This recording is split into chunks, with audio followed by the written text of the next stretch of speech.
दुर्गावेदं श्री महालक्ष्मी प्रीत्यर्थे मध्यमयग्रहणे विनियोगः ध्यानम् अक्षस्तत्पदशं गदेशकुलजं पद्मं धनुष्कुण्डिकां दण्डं शक्तिमतिं धर्मजलजां जण्डां सुराभाजनं सोलम्बासुदर्शनेश सतते हस्ते प्रसन्नाननां श्रीवेशैरिव मध्यले महालक्ष्मीं दुरोजस्थिता स्वाहा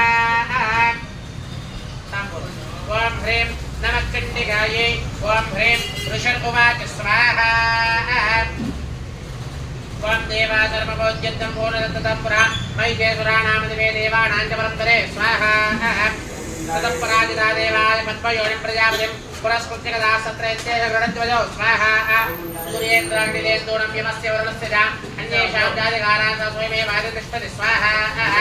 एतद्वक्कलितं सर्वमवरारिविशेषितं तरणं वप्रपन्नास्मवदस्तस्य विदिञ्चितां स्वाहा ततोऽधिगोपपूर्णस्य चक्रणो वदनास्ततः नित्यक्राममहत्तेजो ब्रह्मणस्यङ्करस्य स्वाहा अदेवदेशं कोणं ज्वलन्तमिवर्वतं तदोस्ते सुरास्तत्राज्यानां व्याप्तदिगन्तरं स्वाहा यथाभूत्यां भवन्तेजादिनदेशानन्दं याम्येन जान्भवन् केशावाहवो विष्णुदेशा स्वाहा ब्रह्मणस्तेजदापादो तदङ्गुल्यो